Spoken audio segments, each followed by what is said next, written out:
We presented the matrix displacement method for analyzing frames subjected to joint loads in the previous lecture. Here, we are going to see how the method can be used to deal with member loads as well as joint loads. The overall strategy for handling member loads is rather straightforward. We are going to replace them with their equivalent joint loads. Then we analyze the frame as was described previously in lecture SA49.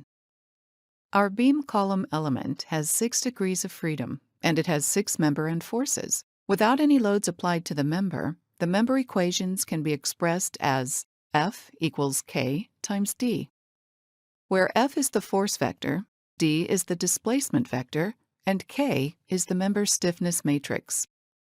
When the member is subjected to a load, say a distributed load of W, then the equation becomes F equals K times D plus P, where P represents fixed end forces due to the member load. In the case of a uniformly distributed load of W applied to a member of length L, the elements of P are.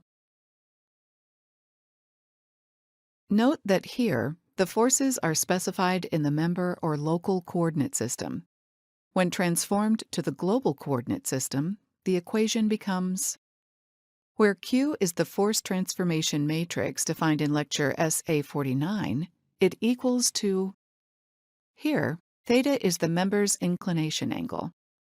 Let's use uppercase P to refer to Q times the lowercase p. So the uppercase P is the vector of fixed end forces specified in the global coordinate system. We can use this vector to come up with the equivalent joint loads for the purpose of calculating the joint displacements and rotations. Consider this frame. Member AB is subjected to a concentrated load at its midpoint. In the local coordinate system, the fixed end forces for the member are. In vector form, this can be written as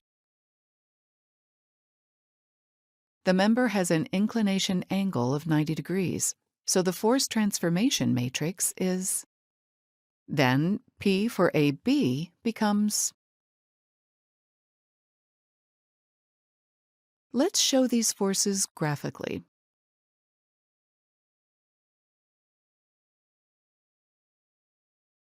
Since static equilibrium at the joints must be maintained, then at A we have, and at joint B we get. These are the equivalent joint loads for the 16 kilonewtons concentrated load. Therefore, we can replace this with these.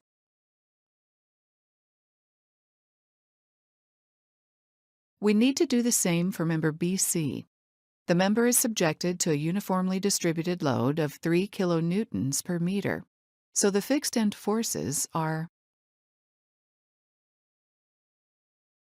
In matrix form, we can write.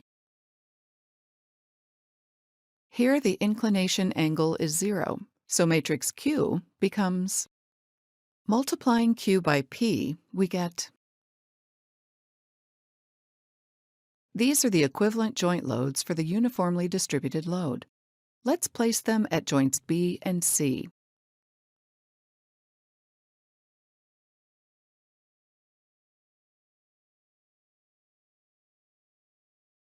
The cumulative joint loads are. The horizontal force at A is going to be absorbed by the pin support. It is not going to affect the frame members at all. Similarly, the two forces at C are going to be absorbed by the fixed support. So for determining the joint displacements and rotations, we can ignore all three forces.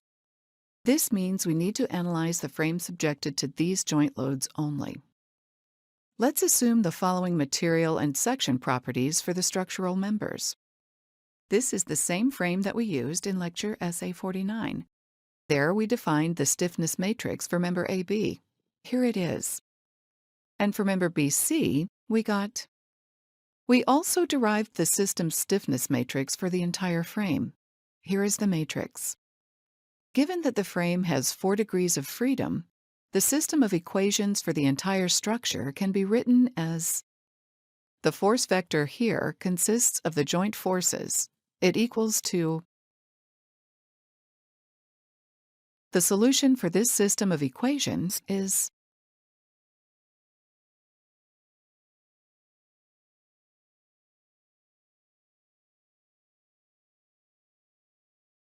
let's use the computed displacements to write the displacement vector for each member. For member AB, we get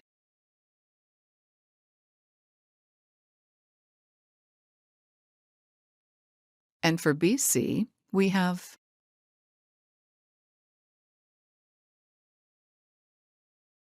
knowing the stiffness matrix and the displacement vector for each member, we can calculate its member end forces using equation. For AB, we get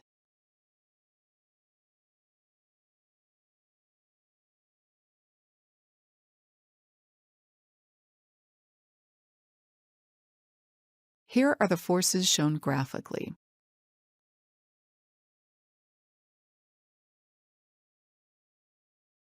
For member BC, the end forces are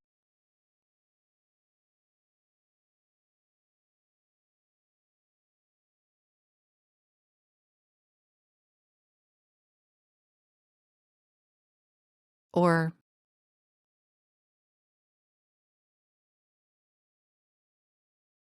now we can easily determine the support reactions. They are